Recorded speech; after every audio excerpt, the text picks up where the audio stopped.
Hello friends, welcome to Anushath world. நான் உங்கள் அனு. இன்றைக்கி இந்த வீடியோவில் வாழைக்காய் வறுவல் எப்படி பண்ணுறதுன்னு பார்க்கலாம்.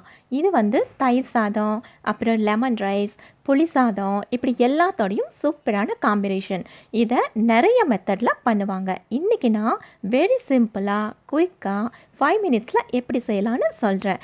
வெறும் ஸ்பைசஸ் வச்சு சூப்பரான ஸ்டைலில் ஒரு வாழைக்காய் வறுவல் எப்படி செய்யலான்னு தான் பார்க்க போகிறோம். இதை சாப்பிட்டா வாயு தொல்லை, கேஸ்ட்ரிக் ஆகிடும் அப்படின்னு சில பேர் ஸ்கிப் பண்ண பார்ப்பாங்க. அப்படியெல்லாம் ஒன்றும் இல்லைங்க. நாம் ஆட் பண்ணுற ஸ்பைசஸ் ஒன்றும் பண்ணாது. அது மட்டும் இல்லை, இந்த வாழைக்காய் வறுவல் நீங்கள் சாப்பிட்றப்போ லைட்டாக நமக்கோ இல்லை நம்ம வீட்டில் யாருக்காச்சோ கோல்டு அல்லது காஃப் இந்த மாதிரி ப்ராப்ளம் இருந்தால் அந்த டைமில் இந்த மாதிரி வாழைக்காய் சாப்பிட்டா க்யூர் ஆகும். ஏன்னா இதில் இஞ்சி பூண்டோட ஒரு ஸ்ட்ராங்கான ஃப்ளேவர், அப்புறம் சம் ஸ்பைசஸோட கண்டென்ட் இருக்குது.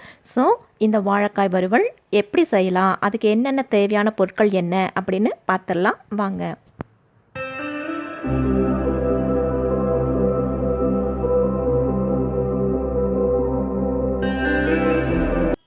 ரெண்டு வாழைக்காய், 1/2 டீஸ்பூன் மஞ்சத்தூள், 1 டீஸ்பூன் தனியாத்தூள், 1 டீஸ்பூன் கரம் மசாலா, 1 டீஸ்பூன் இஞ்சி பூண்டு பேஸ்ட், 2 டேபிள் ஸ்பூன் காஷ்மீரி மிளகாய்த்தூள், 1 டீஸ்பூன் உப்பு.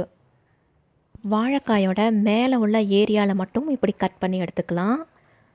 அதுக்கப்புறமா வாழைக்காயோட தோலை லைட்டாக எடுத்துடலாம். ஆழமாக எடுக்க தேவையில்லை. லைட்டாக மேலே இருக்கிற கெட்டியான தோலை மட்டும் எடுத்தால் போதும்.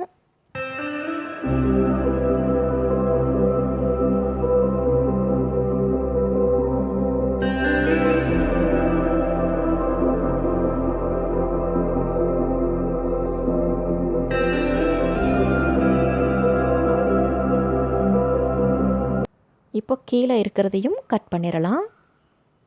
அப்புறமா ரொம்ப மெல்லிஸாக கட் பண்ணாமல் கொஞ்சம் திக்காக இருக்கிற மாதிரி கட் பண்ணிடலாம். அப்போ தான் ரோஸ்ட் பண்ணி எடுக்கிறப்போ நல்லா இருக்கும். யூஸ்வலாக ரவுண்ட் ஷேப்பில் கட் பண்ணுவாங்க. நான் இன்றைக்கி ஓவல் ஷேப்பில் கட் பண்ணுறேன். பார்க்க ஃபிஷ் போல் ரொம்ப அழகாக இருக்கும். சாப்பிடணுன்னு கண்டிப்பாக தோணும்.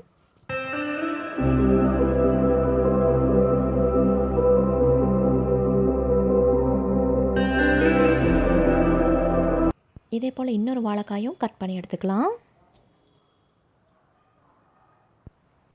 இதை கட் பண்ணதுக்கப்புறம் சூடான தண்ணியில் ஒரு 2 மினிட்ஸ் வேக வச்சிடலாம். அப்போ தான் வாழைக்காய் கொஞ்சம் சாஃப்டாக ஆகிடும். அதுக்கப்புறமா நாம் ரோஸ்ட் பண்ணாலும் இல்லை டீப் ஃப்ரை பண்ணாலும் ரொம்ப நல்லாயிருக்கும். நாம் ஆல்ரெடி எடுத்து வச்சதில் உப்பு, இது கூட கொஞ்சமாக மஞ்சத்தூள் சேர்த்து ஒன்றா கலந்து வேக விடணும்.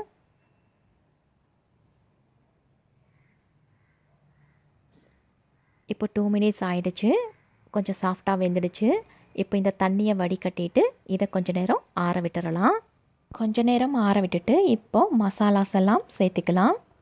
ஃபஸ்ட் இதில் தனியாத்தூள், அப்புறம் கரம் மசாலா, இது கூட காஷ்மீரி மிளகாய்த்தூள், லாஸ்ட்டாக இஞ்சி பூண்டு பேஸ்ட். இதை எல்லாத்தையும் ஒன்றா சேர்த்து இப்படி மிக்ஸ் பண்ணி வச்சிடலாம். இதில் தண்ணி ஊற்றிடக்கூடாது. தண்ணி ஊற்றாமல் அப்படியே மிக்ஸ் பண்ணி வைக்கணும். இப்போ நாம் பொரிக்க ஆரம்பிச்சிடலாம். இதை நான்ஸ்டிக் தவாவில் ரோஸ்ட் பண்ணலாம், இல்லை டீப் ஃப்ரை பண்ணலாம். நான் இன்றைக்கி டீப் ஃப்ரை பண்ண போகிறேன். ஆயில் ஹீட் ஆனதும் இப்படி ஒவ்வொரு வாழைக்காயாக சேர்த்து ஃப்ரை பண்ணிடலாம். ரொம்ப நேரம் ஆகாது, சட்டுன்னு வெந்துடும். ஆல்ரெடி 2 மினிட்ஸ் நாம் வேக வச்சுருக்கோம். ஸோ லைட்டாக ஒரு 2 நிமிஷம் திருப்பி போட்டுட்டு எடுத்துடலாம்.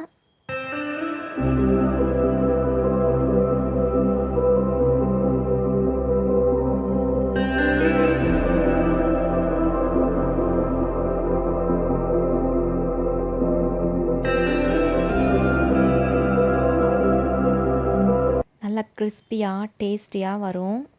சூப்பராக இருக்கும் சாப்பிட.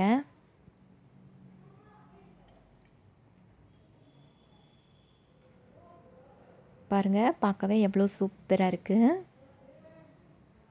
இப்போது இதே போல் அடுத்த பேட்சை போட்டு எடுத்துக்கலாம்.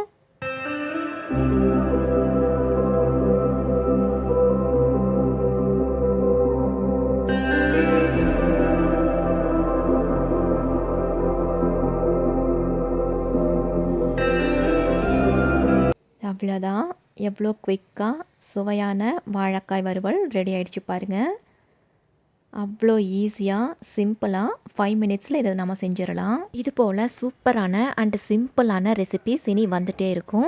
அதுக்கு முன்னாடி இந்த சேனலை பார்த்துக்கிட்டு இருக்கிற ஃப்ரெண்ட்ஸ் இன்னும் சப்ஸ்கிரைப் பண்ணலைன்னா கீழே இருக்கிற ரெட் கலர் சப்ஸ்கிரைப் பட்டனை ப்ரெஸ் பண்ணிவிட்டு கூடவே அந்த பெல் பட்டனும் ப்ரெஸ் பண்ணுங்கள். அப்போ தான் இது போல் சில யூஸ்ஃபுல் டிப்ஸ் உங்களுக்கு உடனுக்குடனேயே வரும்.